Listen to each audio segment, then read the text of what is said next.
pues introducimos un poco de qué irá esto, ¿no? Vamos a ver. Yo tengo que confesarte que ahora antes de entrar tenía en el móvil una nota que tenía preguntas para Luisa. ¿Ah, sí? De hace 1000 años, de cuando nos conocimos, es decir, ya visualizaba poder hablar contigo y preguntarte 1000 cosas que al final, muchas ya las sé, pero que tengo muchas eh, inquietudes que compartir contigo, a ver cuál es tu opinión, porque para mí me interesa mucho, ¿sabes? La tengo muy en consideración. Así que nada, no sé, preséntate un poco para quien no conozca quién es Luisa. Muy bien, bueno, muchas gracias en primer lugar por esta invitación y con muchas ganas de escuchar tus preguntas. Me llamo Luisa, tengo 41 años, soy de Barcelona.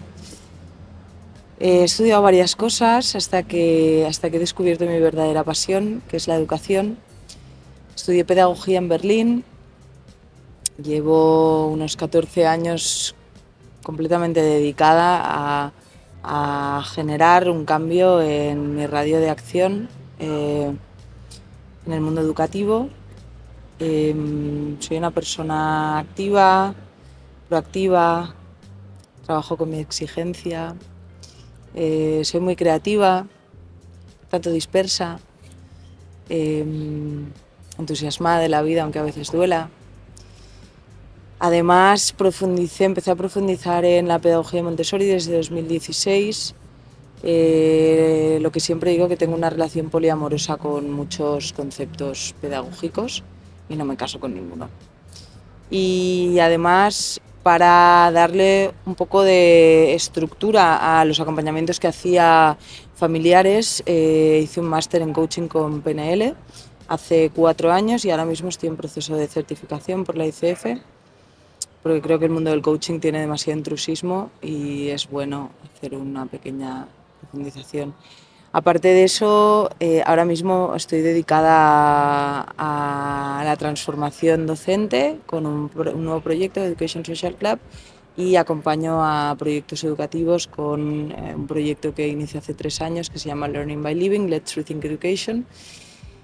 Y aquí estamos. Muy bien, yo siempre digo, y tú ya lo sabes, que es que la educación necesitaría como más Luisas, ¿no? Porque yo creo que tu visión de ver... Gracias. ¿Eh? Gracias. Que la manera que tienes de ver sobre todo el mundo de la educación es como mínimo inspiradora, ¿no? Y que yo creo que cuando entras y calas con tu discurso, la verdad que dices, ostras, ojalá todo el mundo pensara así, ¿no? O empezar no pensar así, pero empezar a dar ese clic de preguntarse el por qué hace las cosas, que al final es por donde se empieza, ¿no? Muchas cosas. Me gusta mucho cuando siempre haces la pregunta de cuánta experiencia tienes en el mundo, ¿no? En el sector de la educación, que todo el mundo pensamos, pues llevo pues 4 años trabajando, ¿no? Pero no pensamos en la maleta que hay detrás, que al final es mucha, ¿no? Y luego yo también cojo un concepto de una amiga mía que se llama Marta, que me identifico mucho cuando ella explicó que ella tenía vocación tardía, ¿no? Que es que se dio cuenta de que era lo suyo a medida que lo iba haciendo, y me siento súper identificado porque luego me he dado cuenta que justamente donde más me he inspirado ha sido donde más la han cagado, ¿no? Conmigo, sobre todo, y ha sido como, vale, tengo claro lo que no quiero hacer, más que lo que quiero hacer muchas veces, y creo que también es muy buen punto de partida, ¿no? Y vale, entre tantos temas que al final no queríamos hacer un guión, pero me he puesto como 1000 titulares, yo también quiero como coger muchas cosas que a mí, al final, que has dicho y que han resonado en mí. Esta es la campanera, ¿verdad?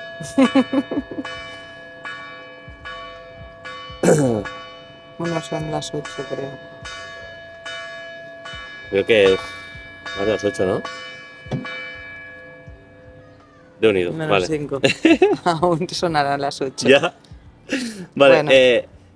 yo creo que al final tenemos una relación también un poco más allá de lo profesional, y siempre pues cuando he tenido muchas dudas, ¿no? O he buscado mucho tu consejo, y una cosa que caló mucho en mí fue el vamos a soñar porque los pies en el suelo, ¿no? Me gustaría mucho empezar por aquí, yo creo. Bueno, yo me considero una persona idealista, pero mi pragmatismo me hace tener los pies muy en el suelo, y más con las experiencias que he ido teniendo, que muchas veces han venido como promesas estratosféricas, ¿no? Que con la falta de experiencia te hacen volar y te hacen vibrar, pero son tan etéreas y tan aire, y muchas se quedan en nada, que no te voy a decir que he perdido parte de mi idealismo, pero he ganado realismo. Entonces me gusta decir que soy una persona con los pies en la tierra y con la cabeza en el universo, ¿no? Si llega. Entonces, soñar es todavía gratis. Claro, hay que saber lidiar con la frustración, ¿no? Porque si sueñas con cosas a las que no puedes llegar, te puedes frustrar muy rápido. Pero si pierdes de vista tus sueños, también te frustras. Entonces, la vez que salió este comentario, ¿no? Hablando contigo, era como...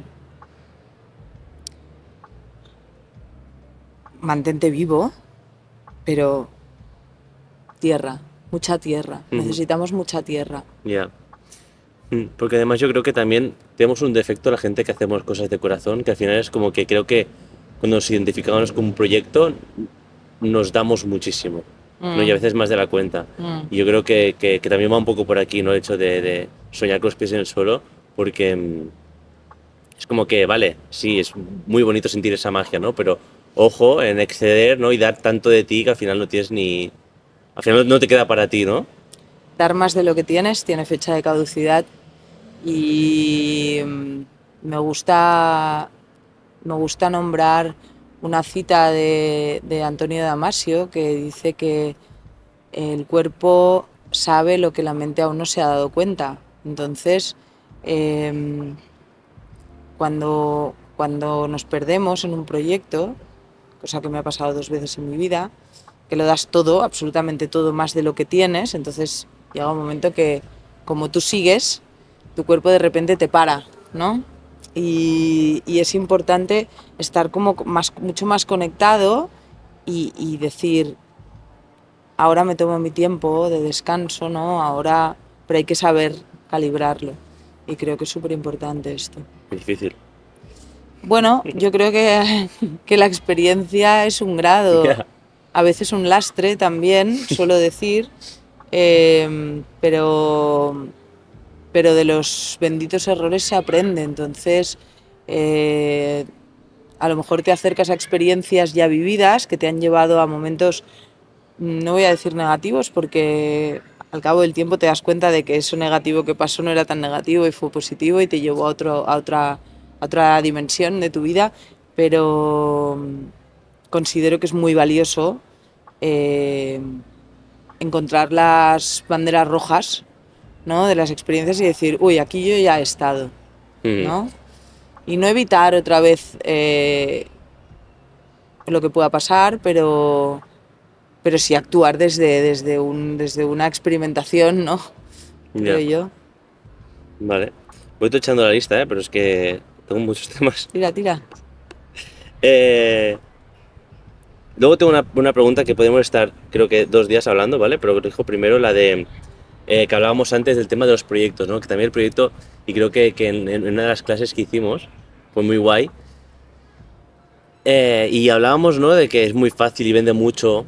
Bueno, ahora aquí tengo también un dilema, ¿no? Con el tema del vender, ¿no? Porque creo que muchas veces nos refugiamos, o las escuelas se refugian en nombres fáciles y que venden, como es el escuela sostenible, ¿no? Escuela yo qué sé, inclusiva, o escuela por proyectos, y que muchas veces entras y no es nada de eso, ¿no? Pero usan ese nombre como para venderse.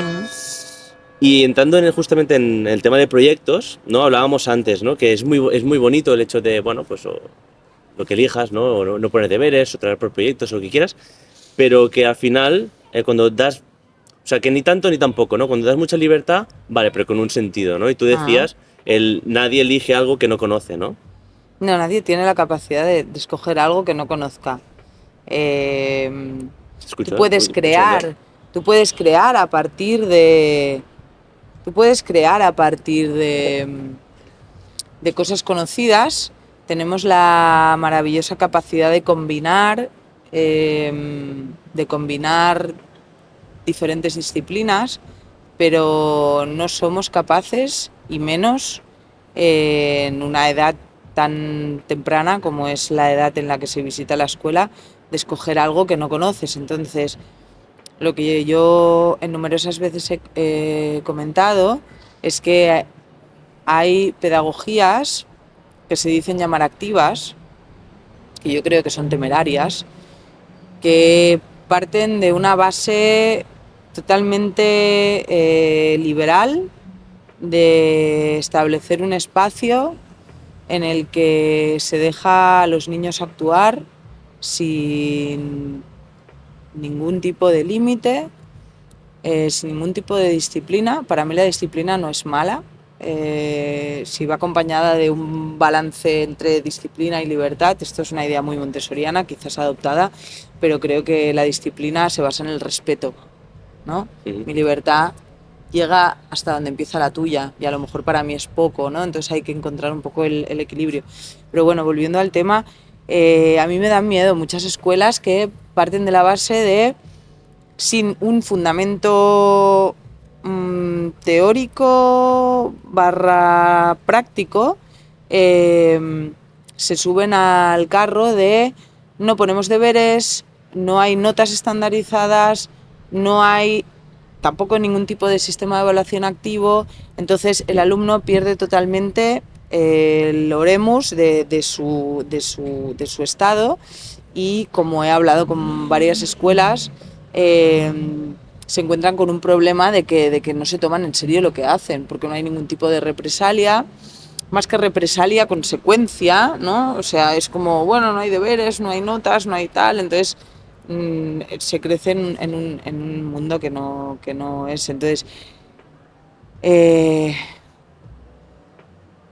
si yo espero que el niño me diga lo que quiere aprender, el niño se va a limitar a lo que conoce. Entonces, yo como acompañante tengo la obligación, desde mi punto de vista, no me gusta la palabra obligación, pero a veces lo es, no tengo el deber, no tengo la misión, es más bonito, de brindarle y sembrar cuantas más semillas se pueda en su amalgama de percepción, ¿no? Uh-huh. Para decirle, hay esto, hay esto, hay esto, hay esto. Y para ello la naturaleza es maravillosa en la educación primaria, para abrir las puertas al mundo. En el pensamiento computacional también, en un montón de áreas, ¿no? Entonces, opino esto, ¿no? Que es súper importante desarrollar dinámicas en las que siempre dejes a escoger, pero estés estimulando constantemente el abrir nuevas puertas al conocimiento, porque si no, los niños se quedarían, pues si han conocido los dinosaurios, con dinosaurios, Uh-huh. o con el antiguo Egipto, o con, no sé, a lo mejor hoy en día con el fútbol o con una serie o con el reggaetón, ¿no? Entonces, es muy triste, ¿no? Sí, ¿no? Y es interesante también cómo abarcar eso, la verdad. Vale, ahora te propongo hacer la lista de los Reyes Magos, ¿vale? Vale. Sin estar 2 horas hablando, porque daría para 3 podcasts. Sí. Me gustaría que resumieras, ¿vale? En plan, ¿cómo podríamos solucionar la educación, ¿no? Y con eso me remito o me rebajo a, vamos a definir cómo debería ser una escuela. Y lo he dividido en 3 aspectos, a ver qué te parece. Vale. Social, Uh-huh. contexto, ¿no? Digamos.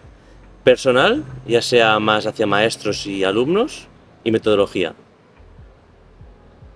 Para mí todo es uno. Para mí todo es uno. ¿Empiezo? Sí, sí, tira. Vale. A ver, solucionar la educación.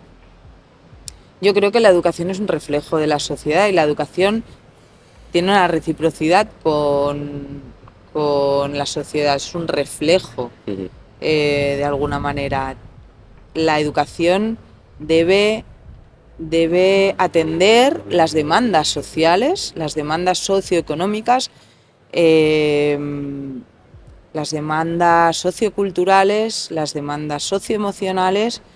La educación, me sale educar para la vida, ¿no? Ya. Entonces, Para mí la escuela, tú has dicho social, metodológico y personal. Para mí la solución en la educación es perder el ego docente. Perder el ego adulto frente al sector infancia. Ganar horizontalidad en los procesos de desarrollo, partiendo de la base que el acompañante deja de serlo porque también es acompañado en el acompañar a desarrollarse. Es decir, en el momento en el que la persona adulta que acompaña y que tiene que tener claro que es el referente, que es la referente en esa relación, en el momento en el que ella entiende que ella también se aprende acompañando a aprender, ahí hay un punto de inflexión. Ahí hay un sentimiento de gratitud desde esa persona adulta que siente que también aprende.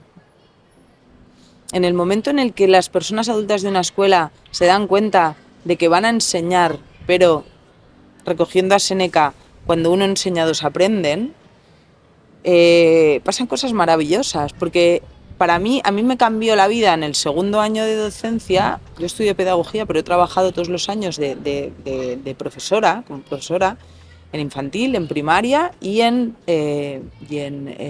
eso. O sea, cuando me di cuenta que no necesitaba saberlo todo, y ahí vuelvo al ego docente, ¿no? También al inconsciente colectivo que limita esa profesión, ¿no? de toda la historia del sistema tradicional, ¿no? de que sin mí no aprendes, de que yo te enseño, de que yo llevo la batuta en la clase, la frontalidad de un sistema industrial. Pues ahí cambia todo, ¿no? La liberación que tienes como profe de decir, ¡oh, qué buena pregunta me has hecho! Vamos a buscarlo. Uh-huh. O te lo digo mañana. O responderle con una pregunta, ¿no? Entonces, el otro día tuve la suerte de estar entrevistando y conversando con Agustín de la Herrán Gascón, que es un catedrático de la Universidad Autónoma de Madrid, y de él he adoptado el concepto de educación plena, ¿no? Se habla bastante de educación consciente, ¿no? Yo he estado, como sabes, dirigiendo y desarrollando durante 2 años un proyecto que habla de educación consciente, que desde mi punto de vista, y desde mi punto de vista adoptado de Agustín, se queda cojo. ¿Por qué? Porque él parte de la educación plena, y entonces te tienes que imaginar un tetraedro con 4 vértices, ¿sí? Que tiene saberes disciplinares. Sin conocimientos no vas a poder articular ningún tipo de diálogo y ningún tipo de aprendizaje, o sea, son básicos, ¿sí? También son básicas las competencias de todos los niveles, ¿no? El desarrollo competencial, está claro. El tercero es la conciencia, desarrollarla. Agustín decía el otro día, que me gustó mucho, que no hablar de conciencia en la educación es como si en la carrera de medicina no se hablara de salud. Y por lo que yo conozco, la conciencia es inexistente en el sistema educativo. En todo, porque también ahora me ha venido mucho la imagen de la universidad, ¿no? Sí, también, ¿no? La universidad también es un tema que estuvimos hablando, pero bueno, es brutal, ¿no? O sea, ¿de qué manera en la escuela se desarrolla la conciencia, la consciencia, ¿no? Y el cuarto vértice es el ego. ¿De qué manera se trabaja el ego? Pero ¿cómo vamos a poder trabajar el ego, que nos mantiene vivos también? O sea, yo no lo demonizo. ¿Cómo vamos a poder trabajar el ego o acompañar a trabajar el ego si nosotros no nos lo hemos trabajado? Y si no generamos esa... Para mí, el kit de la cuestión es horizontalidad, es participación activa de toda la comunidad educativa, ¿no? Me has hablado de profes, de alumnos, pero ¿qué hay de las familias, del personal docente y de la comunidad educativa que está fuera de los muros de la escuela? La solución en la educación para mí es que la escuela abra las puertas a profesionales, que abra las puertas al entorno, que los niños, o sea, generar barrios seguros en el que los niños pueden salir. Sí, no esta cárcel, estas normas que hay en este país, estos ratios de 10, 12, tal, o sea, hay cosas muy necesarias que en países pioneros, que yo he tenido mucha suerte de poder crecer ahí, de formarme ahí, como es Alemania, como es Holanda, como son los países escandinavos, llevan desarrollando estas prácticas desde hace muchísimos años. O sea, yo fui tutora casi 4 años de primero, segundo y tercero de ESO, en la escuela alemana escandinava, y allá, desde que los niños entraban en secundaria, desde los 12 años, hacían prácticas en empresas, ¿no? Y aquí es totalmente impensable. ¿Por qué? Por explotación infantil. Pero estamos hablando de fomentar experiencias significativas en ambientes profesionales para abrir el espectro de lo que me gustaría poder hacer de mayor o las cosas que, porque repito que la peor pregunta que le podemos hacer a un niño es ¿qué te gustaría ser de mayor? Pero bueno, me estoy yendo por las ramas ahora. Entonces, la solución en la educación para mí es introducir la meditación, introducir el trabajo a nivel corporal, a nivel consciencia y a nivel ego dentro de la formación y de la transformación y de la formación continua docente. Obviamente he estado pensando en 1000 cosas cuando has hablado y me he apuntado muchas. Y es que también añado, ¿no?, que al final, creo que lo hablamos contigo, ¿no?, muchas veces, que al final ahora en las escuelas se prepara para un futuro que, o sea, no le estamos dotando de herramientas reales, ¿no?, que van a poder utilizar, porque se prepara para faenas que seguramente dentro de 20 años, cuando crezcan, ya no existirán, ¿no? Y se habrán quedado otras más de nuevas, ¿no? Y eso me gustó mucho, esta preparación para el futuro de verdad, ¿no? Lo que tú dices, todas esas herramientas que sí realmente les serán útiles de aquí a un futuro. Yo siempre defiendo el trabajo en equipo. Que tú no sabes a qué te vas a dedicar, pues seguramente el trabajo en equipo será algo que vas a utilizar 100%, ¿no? Totalmente. Bueno, se habla de... El otro día leí una escuela en Galicia que enseñaba a sus alumnos de bachillerato a planchar, a cocinar, sí, ¿no? Lo vi. Que eso no es más que vida práctica en Montessori, ¿no? Que se lleva haciendo... Yo lo he dicho muchas veces, y esto lo he dicho en algún curso, hay que volver a los orígenes. Hay que volver a los orígenes y hay que volver a enseñar, como tú bien has dicho, lo que con certeza sabemos que van a tener que desarrollar, que son las llamadas habilidades blandas o soft skills, ¿no? O sea, es la creatividad, el trabajo en equipo, pues la colaboración, que viene a ser el trabajo en equipo, la planificación, la capacidad, la habilidad de tomar decisiones, ¿no? Ser resolutivo, la flexibilidad cognitiva, son todo funciones ejecutivas que no se trabajan porque la mayoría de los profes no saben ni que existen, porque otra cosa que es súper importante es que hoy en día tenemos unos avances neurocientíficos que nos dicen cómo funciona el cerebro, ¿no? Y lo decía esta neurocientífica de la que ahora no recuerdo el nombre, ¿no? Que tratar de enseñar sin saber cómo funciona el cerebro es como tratar de hacer un guante sin haber visto nunca una mano, ¿no? Entonces, claro. Ya. No sabemos cuáles van a ser los trabajos del futuro, pero sí que sabemos cuáles, o sea, en qué nos diferenciamos, por lo menos a día de hoy, de las máquinas. Entonces, la capacidad de sentir, la capacidad de empatizar, la capacidad de combinar diferentes disciplinas y la capacidad de improvisar son capacidades que de momento no se han desarrollado artificialmente. Entonces, esto lo podemos hacer. Y el tema de, por ejemplo, El problema es que también creo que hay como mucha confusión, porque lo has dicho antes, ¿no? Que hay muchas escuelas, ¿no?, que hablan del concepto, ¿no? Aprendizaje basado en retos, o hacemos trabajo cooperativo. Yo he estado en muchas escuelas en las que dicen trabajar por proyectos, y de PBL, Project Based Learning, o aprendizaje basado en proyectos, hay lo que yo tengo de China. Entonces, claro, hay un convencimiento, una creencia potenciadora que te dice trabajo por proyectos, pero que yo diga, venga niños, este trimestre hacemos un trabajo sobre la prehistoria, no es trabajar por proyectos. Esto tiene que quedar súper claro. Entonces, sería súper bueno generar esta reflexión en los equipos, ¿no? Ya, sí, obviamente. Es que sería esencial. Sí. Cuando hablabas de horizontalidad, me ha venido el ejemplo que explicó Víctor, nuestro querido Víctor, Sí. que hablaba, ¿no?, de, como puso un ejemplo práctico, muy básico, ¿no?, de cómo exigimos a ellos que se abran emocionalmente, ¿no?, o que hablabas, ¿no?, que el profesor no debe saberlo todo, ¿no?, contestar con una pregunta, decir, hostia, pues mañana te lo explico, lo que sea, ¿no?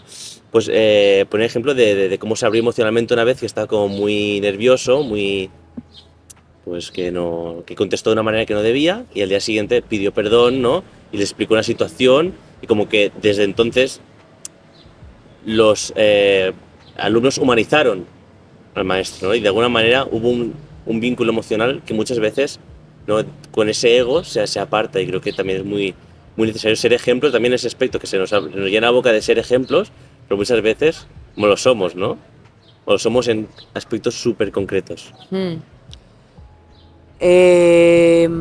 Humanizar los procesos, humanizar la profesión docente, y mostrar vulnerabilidad no va a conseguir nada más que generar relaciones con vínculo y con un apego seguro, ¿no? Espacios seguros, espacios donde reine la seguridad y la admiración.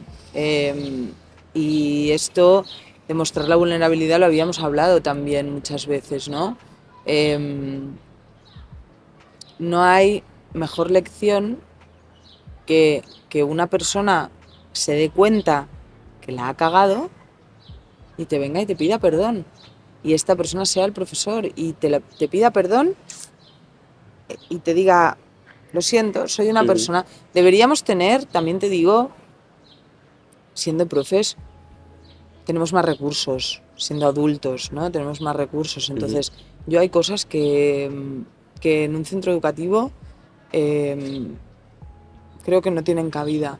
O sea, si hay algún niño con problemas auditivos, pues se le pondrá un sonotones, se le pondrá, ¿no?, se tomarán las medidas adecuadas, pero no hay que gritar a nadie, no hay que humillar a nadie, y hay una violencia aceptada en algunas escuelas que es... Total. Entonces, demostrar la vulnerabilidad se debería hacer totalmente. O sea... Ya, pero parece como que sea malo muchas veces. Y no malo porque lo hagas, sino porque también hay un inconsciente de no preguntarte el por qué se puede o no hacer. Pues se opta por no hacerlo porque es como que no, tú debes tener, ¿no?, como esa autoridad que se gana mediante ser una roca y ser firme, ¿no? Exacto, yo creo que es una cosa más sociocultural, ¿no? Sí. De que mostrar vulnerabilidad es como que muestras debilidad, ¿no? Y realmente yo creo que eso, o sea, pedir ayuda es de valientes, pedir perdón es de consciente, ¿no? Es un darse cuenta, ¿no? Sentir culpa real de algo, ¿no?, una responsabilidad plena, creo que es la lección más potente que tú le puedes dar a tus alumnos y a tus alumnas. Entonces, tener dilemas pedagógicos, ojalá pasara más, y ojalá esos dilemas pedagógicos pasaran de las almohadas de los docentes y no se quedaran en buscar siempre la responsabilidad fuera, ¿no? No, el fracaso escolar en un 98% de las veces es del alumno, ¿no? Y hay veces que puede llegar a ser Sí, total. por cómo lo ha hecho el profe, no sé.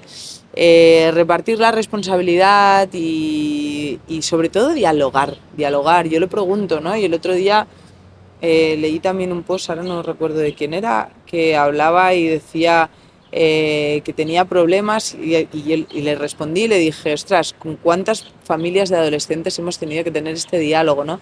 Decía algo como que con una familia de adolescentes, los padres se quejaban porque los adolescentes respondían con monosílabos. Y la persona decía, les preguntaba a los padres, pero ¿cómo fluye la conversación? ¿De qué manera dialogáis? ¿Dialogáis con vuestro hijo o es una especie de, de cuestionario, ¿no?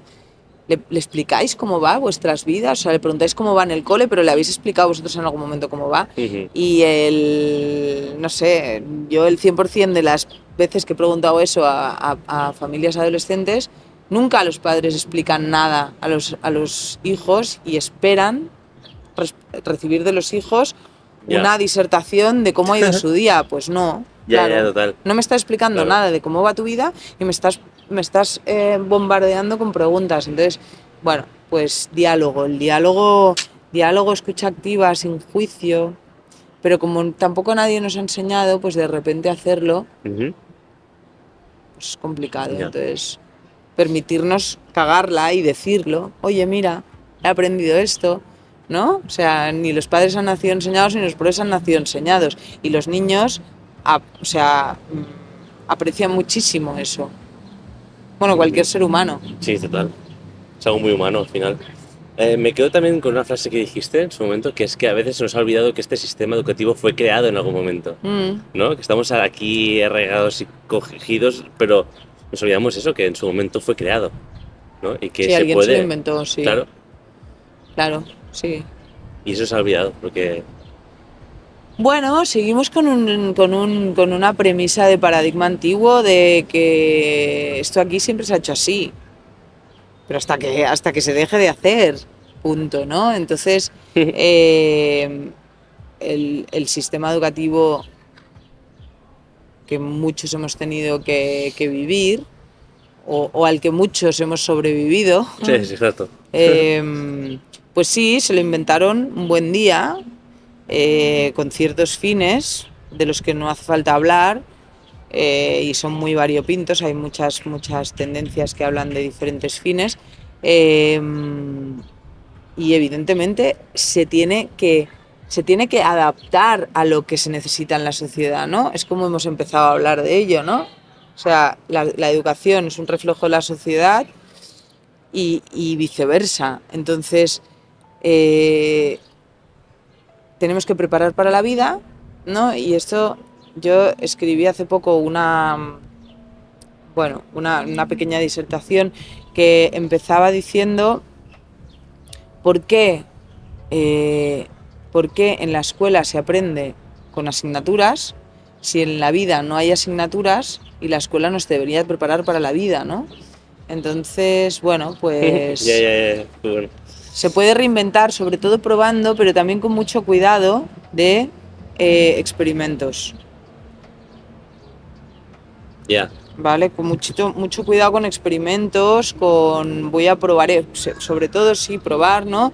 Tener en mente, ¿no? ¿Cuándo fue la última vez que probaste algo por primera vez? Esto en general en la vida, pero en la clase también, ¿no? Atreverte a introducir, atreverte sobre todo, es que yo lo digo, ¿cuánto dialogas con tus alumnos?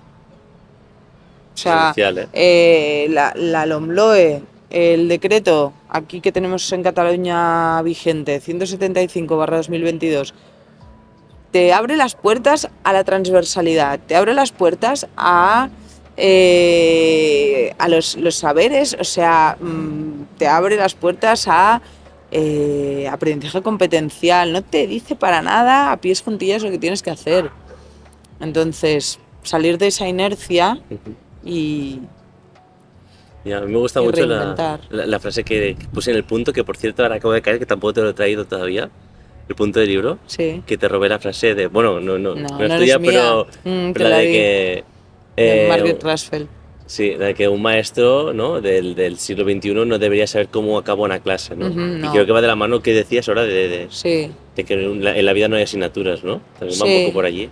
Sí, porque, bueno, se podría aplicar a un sistema educativo dividido en áreas del conocimiento o que ofreciera transversalidad.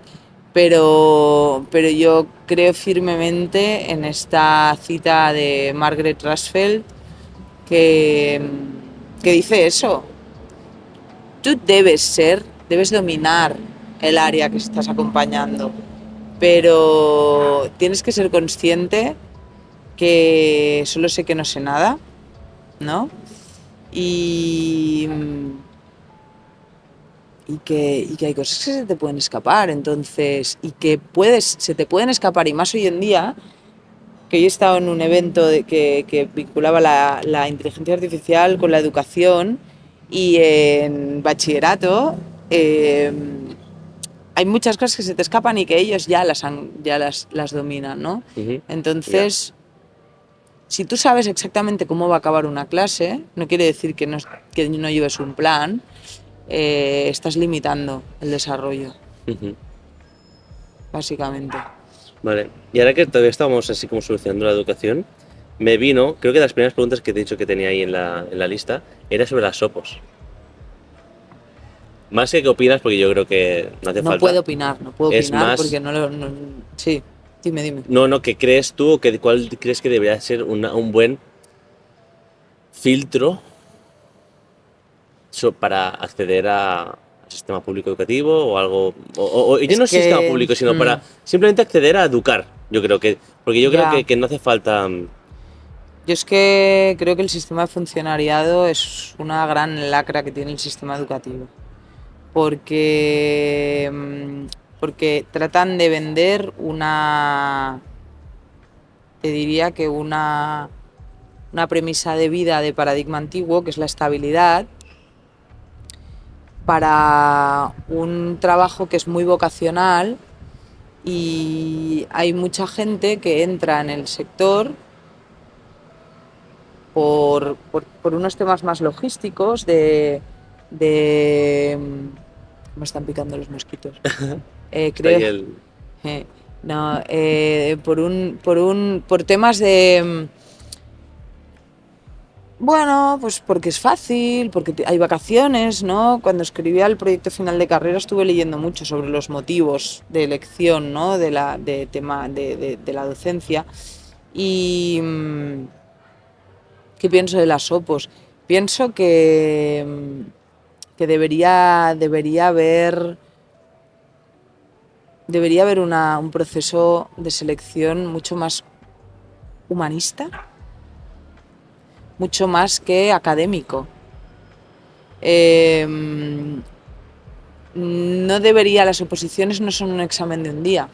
Las oposiciones debería ser un proceso acompañado por un mentor, ¿no? Unas prácticas, por una serie de periodos de desarrollo, de reflexión, que ya hay, ¿no? Son las prácticas, ¿no? Que se hacen, pero las prácticas. Nada, conozco una persona que ha suspendido una práctica. Exactamente, o sea, las prácticas pues con estar allá y con hacer lo que te dicen que hay que hacer, ¿no? Pero creo que debería haber un proceso mucho más humanista, mucho más reflexivo. Y las oposiciones, evidentemente tiene que haber una criba, porque si no pasaría todo el mundo, pero creo que la mentalidad funcionariado que hay en este país genera un sentimiento muy grande de soledad a las personas que, como yo, creen que este sistema ha quedado obsoleto, que ha cumplido su función durante muchos años, y agradecemos a todas las personas que han estado totalmente dedicadas a ello, para servirlo, pero que ya no tiene cabida. Y ya está. O sea, creo que muchas de las de las partes troncales de carreras de magisterio, incluso del máster de profesorado, que esto también sería otra caja de Pandora para abrir. Creo que muchas de las tareas, ¿no?, de hacer una unidad didáctica, de generar planificaciones, hay IAs que te lo hacen ahora todo perfectamente. No quiero decir con ello que no tengas que aprender a hacerlo, evidentemente, pero creo mucho más que se tendría que aprender a no dejar de aprender a aprender.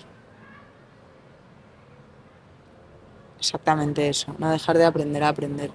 Y por otro lado, que esto también lo estuvimos hablando el otro día con Agustín de Larrán, es que es vergonzoso que se permita que una persona que haya hecho una carrera de la especialidad que sea, después de un año, ya esté dando clases en una etapa del desarrollo que es una auténtica metamorfosis, que es de la infancia a la adolescencia, que es para secundaria, ¿no?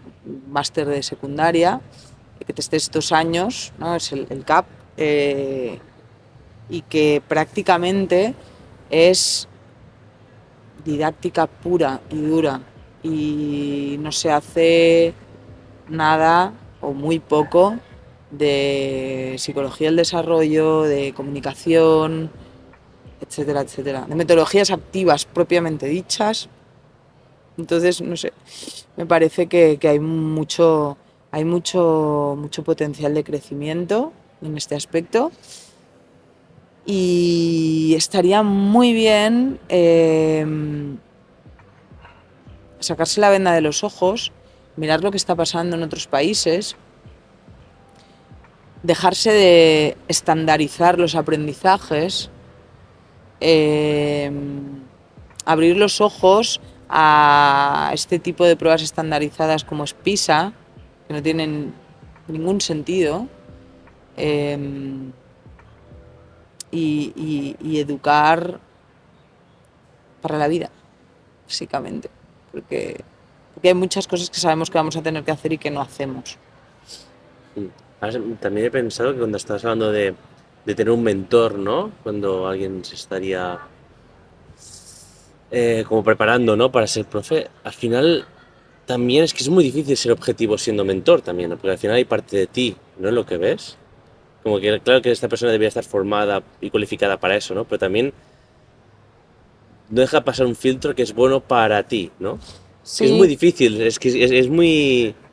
Yo tampoco encontré la manera más ideal. No, es muy complicado, pero claro, o sea, en el mundo ideal en el que se ha hecho realmente un trabajo intrínseco, introspectivo, biográfico, egoico, consciente y pleno, ahí, si tú eres un mentor, eres una mentora, que eres capaz de transmitir esa descripción, un acompañamiento cercano, humano, resolutivo, consciente. Ostras, yo creo que no hay nada mejor que eso, pero tiene que haber un trabajo personal muy grande. O sea, evidentemente todo pasa, toda la información que procesamos tiene un cierto sesgo, ¿no? Es lo que se habla mucho ahora mismo con el tema de la inteligencia artificial, ¿no? Que hay mucho sesgo, totalmente de acuerdo. Pero de ahí no vamos a huir. Lo que sí que podemos conseguir es como un equilibrio entre, o sea, qué realmente necesitamos, ¿no? ¿Qué necesitamos realmente en un aula, ¿no? Necesitamos que la persona que está como referente, como dice Roberto Aguado, que esté sana. Ya. Esté sana, por lo menos que una persona en la clase esté sana y que esa, en el mejor de los casos, sea el profesor o la profesora. Y que esté sana de cuerpo, mente y alma. Y que sea capaz de pedir perdón. Y que sea capaz de decir, ostras, me he equivocado, estoy pasando un mal día, ¿no? Tengo a mi marido mal, tengo a mi mujer enferma, no lo sé, no le tienes que explicar tus intimidades, pero sí que mostrar ese lado humano, porque a mí también me faltó, o sea, me acuerdo de una profesora que la recuerdo con mucho cariño, que me la encuentro, alguna vez me la he encontrado y la abrazo y le digo, qué buen recuerdo tengo. No me acuerdo para nada lo que me enseñabas, pero me acuerdo de ti, de cómo me hacías sentir, ¿sabes? Ya. ¿Y es que era de primaria? Sí, era de primaria. Claro, es que normalmente creo que eso Sí, es lo que más... era de primero y segundo. Es lo Sí. que más evoca un maestro, ¿no? De primaria. Y luego lo que tú decías en adolescentes, ahí sí que tienes más poder. Yo creo que al final es donde más queda marcado, donde más experiencias he escuchado y hoy también he vivido, sobre todo más negativas, ¿no? Esa falta también de formación y que, bueno, en un año ya lo tienes y para adelante, ¿no? Pues sí, totalmente de acuerdo. Para ir continuando, yo tenía una duda, ¿vale? Con el tema de las familias en la escuela, ¿no? Es decir, yo creo que al final somos educadores y estamos ahí para ayudar, ¿no? Pero creo que al final la principal causa de la educación son los padres, ¿no? Yo creo. ¿La principal? El principal... el inicio, ¿no? O sea, sí, la educación empieza en casa. exacto, sí. ¿no? Entonces, yo me he encontrado con problemas a veces, ¿no? Es decir, vale, familias, se hace una actividad con las familias en la escuela, ¿no? Sí. Y ya está. No, pero ¿hasta qué punto? ¿Cuál es la barrera? ¿Cuál crees que debería ser la barrera entre escuela y familia, no? Hay padres que no conocen cómo es la clase de sus hijos, ¿no? Pero ¿cuál debería ser un poco ese límite? O ese vínculo. Sí, ¿no? exacto. Eso lo marca la escuela. Eso lo marca la escuela. Porque los padres, hay un momento en el que todos los padres tienen una reunión en la escuela y esa es en la admisión. Y en ese momento es crucial la información que se intercambia y que se deja claro cuál es la necesidad a nivel centro educativo de la escuela hacia las familias. Uh-huh. Entonces, está claro que las familias tienen mucho que hacer para conciliar la vida familiar de la profesional y tal, pero hasta donde yo sé leer, es voluntario tener hijos. Y en esto soy un tanto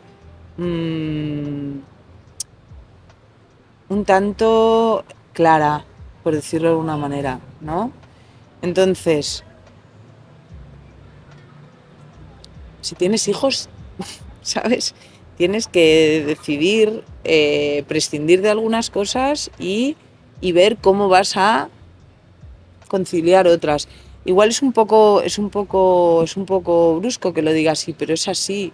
Y si tienes una escuela, creo que también es importante saber en qué medida deseas que las familias se involucren en la vida escolar. Uh-huh. Y en qué manera tú como escuela vas a influenciar lo que pasa en casa para que vayamos de la mano, porque tenemos una misión conjunta, que es hacer de esta persona que cada vez sea más autónoma, para que esta persona un día pueda volar por sí misma. Uh-huh. Porque con la educación, yo lo digo, con la educación tú alejas a la persona de ti. Tanto si eres un profe, tú le enseñas a sumar, el niño ya no te necesita para sumar. ¿No? Le enseñas a hacer una ecuación de segundo grado, el niño ya no te necesita. Le enseñas a hacer conversión de unidades, pues ya, ¿no? O sea, uh-huh. etcétera, etcétera. Le enseñas a leer, coño, pues ya está, pues ya sabe leer. Sí, la autonomía Entonces, es generar grados de autonomía mayores, claro. Y con ello que cada vez te necesite menos. Entonces, ¿cuál es el límite? Pues no lo sé, porque a veces tienes familias que te gustaría que estuvieran menos en la escuela y a veces tienes padres que te gustaría conocer. Pero a los cursos que se ofrecen en las escuelas, pues vienen los que menos lo necesitan, que son los más conscientes, y los que más necesitarías que estuvieran no vienen. No hay una respuesta cerrada a esto, pero creo que es responsabilidad de la institución educativa marcar ritmos y definir claramente en el momento de la admisión uh-huh. qué necesito de vosotros o qué ofrecemos nosotros y qué necesitamos que aportéis vosotros para ir de la mano, porque si yo hago blanco y tú haces negro, como me he encontrado yo alguna vez, pues es muy complicado, muy incómodo, y además tiene una incidencia directa en la efectividad del estudio en el niño, porque una de las variables son la relación familia-escuela, entre otros, que son a nivel socioemocional, de ambiente en la escuela, arquitectura, relación tutor-alumno, relación entre en el ambiente, el ambiente de la escuela, ya lo he dicho. Entonces... Es complicada, ¿eh? Cómo hable también las creencias, ¿no? El inconsciente familiar en relación a la escuela, en relación a estudiar. Pues es que en una escuela, según qué escuelas públicas o institutos sobre todo, pues te puedes encontrar a una diversidad socioeconómica brutal, y entonces, claro, todo eso acarrea consecuencias muy fuertes. De hecho, hay un estudio de la Fundación Cotec que habla de no recuerdo las cifras, pero era interesante, que habla de la procedencia socioeconómica condiciona a un porcentaje mucho más alto del 50% tu destino. ¿Qué va a ser de ti? Por lo mismo que hemos dicho antes, porque nadie va a escoger nada que no conozca. Entonces, si tú en tu casa has visto A, o lo has visto en otro sitio, o seguramente no vas a escoger otra cosa que no hayas visto. Total. ¿No? Monkey sí, monkey do. Sí. Vale, pues para ir acabando tengo 2 preguntas más, ¿vale? Una es más extensa, ¿vale? Pero es un dilema que yo he tenido, porque al final, siendo fríos, una escuela no deja de ser una empresa. Pero yo creo que en su práctica, una escuela debería ser una escuela y no una empresa. Y la realidad muchas veces no es así, ¿no? Entonces, como... Tampoco tengo una pregunta concreta, una reflexión y una inquietud que tengo, ¿no? En este aspecto de decir... Claro, tienes una escuela tiene que ser sostenible a nivel de que tiene que tirar para adelante, ¿no? En cuanto a recursos y todo, pero a su vez tiene que ser escuela, ¿no? ¿Cómo mantener ese equilibrio? Y no sé, es algo, no tengo una pregunta concreta, nada más una reflexión. Mira, me cuesta no. El desarrollo pedagógico es inversamente proporcional al desarrollo de negocio. Entonces, sí, las escuelas privadas son una empresa, evidentemente, con ánimo de lucro. Y como cualquier proyecto con ánimo de lucro, va a explorar las múltiples actividades para generar ese lucro, ¿no? Ya sea pues hacer camisetas de la escuela, vendido como no queremos vender una identidad, ya sea abrir comedor, ofrecer merienda, cocinar un poquito más y venderles a las familias la solución de os preparamos la cena, podéis comprarla cuando vengáis a buscar a los niños al cole, casales de verano, clases extraescolares, bolsa de terapeutas, todo esto son actividades para lucrar una escuela, ¿no? Entonces, vamos a ver cómo idealizamos con los pies en la tierra. Del sector público exactamente igual, porque también hay otro tipo de intereses, ¿no? Pues sí, ofrecer una formación a todas las personas, ¿no? de la nación, pero también yo creo que son un poco mis ideas de alguna vez en algún aspecto que van hacia que nadie se salga de la media, ¿no? Pero bueno, Es complicado mantener este equilibrio. Te lo digo porque he estado en más de un proyecto que pasa esto, ¿no? Que aumentar la calidad a nivel pedagógico significa ganar menos. Y eso no se puede hacer. Entonces se tiene que mantener un equilibrio o tener claro cuál es tu diferencial como empresa. ¿Qué estás ofreciendo? ¿Qué es realmente lo que quieres conseguir? ¿Cuál es tu objetivo? ¿Cuáles son tus valores? ¿No? ¿Para qué sirven los valores para una persona o para un proyecto? Pues para que en momentos de oscuridad te sirvan de brújula y digas, no, yo es que iba por aquí. Uh-huh. No para vender la moto a nada, ¿no? Entonces, creo que es importante y no es malo decir, nuestra escuela es una escuela privada, por H o por B. También puede ser pues porque quieras desarrollar una pedagogía que la pública no te lo permita, pero entonces que sea realmente eso. Claro. Que no digas eso y luego quieras, sí, ¿no? Total. Entonces,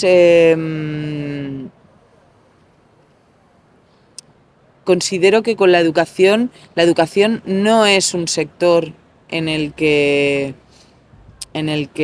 a lo mejor a largo plazo sí que puedes ganar dinero. Ya, lo que te decir.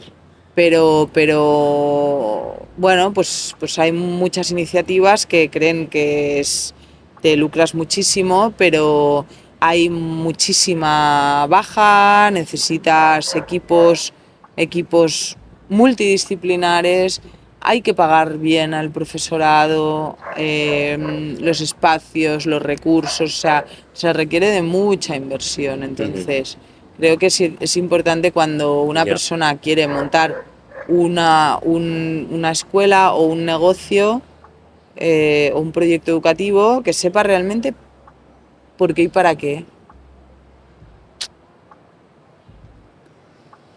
La clase, Bueno, estoy hablando un poco de lo que, no sé. No, totalmente de acuerdo, ¿verdad? Y para acabar, una pregunta que te quería hacer y que has dicho, que era lo de por qué los niños, ¿no? No se les debe preguntar qué quieren ser de mayor. Porque, ¿qué esperas que te responda un niño de 5 años? Porque además es una pregunta súper recurrente. Es una pregunta que yo he hecho, que hace muchos años que no hago, también tengo que decirlo, que cuando la escucho digo, la hacemos, no sé para qué, porque a lo mejor nos hace gracia escuchar estas profesiones, ¿no? Lo típico, ¿no? Pues porque todavía soñamos, ¿no? Con ser astronautas, bailarinas o yo qué sé, o domadoras de focas, ¿no?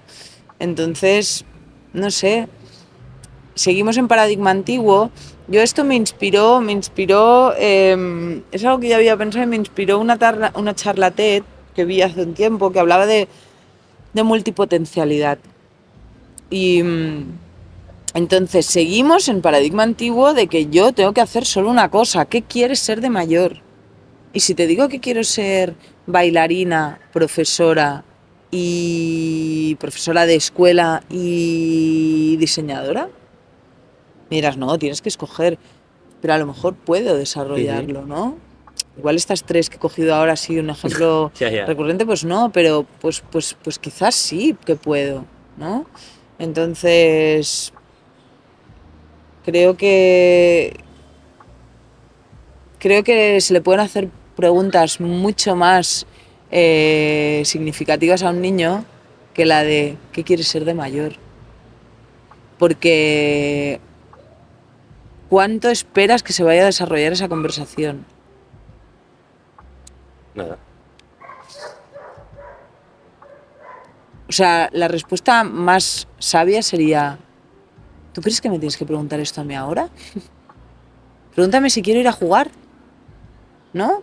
Pregúntame, no lo sé, pregúntame otra cosa, no me preguntes qué quiero ser de mayor. O sea, tengo 6 años de infancia, ¿no? Sí. Otros 6 hasta la pubertad. Déjame que los viva en paz, porque atropellamos a la infancia, no, o sea, venga, que ya te has quitado el pañal, ya eres mayor, coño, tiene 3 años. No le digas que es mayor, porque es pequeño. tampoco le digas que es un bebé, porque te habla y te dice cuando era pequeño, ¿no? Un niño de 4 años, ¿no? Que te dice cuando era pequeño. Pero este afán por ser mayor, no sé, creo que nos lo podríamos ahorrar. Si pensáramos en la infancia como una etapa de la que tenemos muchísimo más que aprender, de lo que ellos tienen que aprender de nosotros. Ya, sí.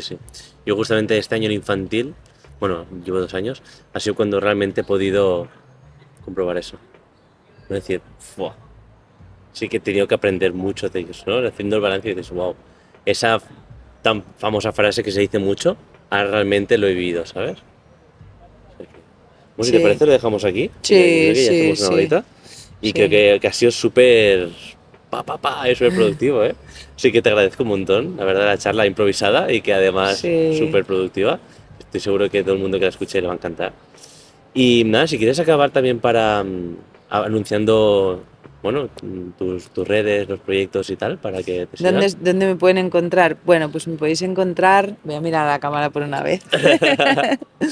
Me podéis encontrar en Instagram, Luisa Salvador Roca, es mi nombre completo. Me podéis encontrar en el nuevo proyecto que se llama Education Social Club.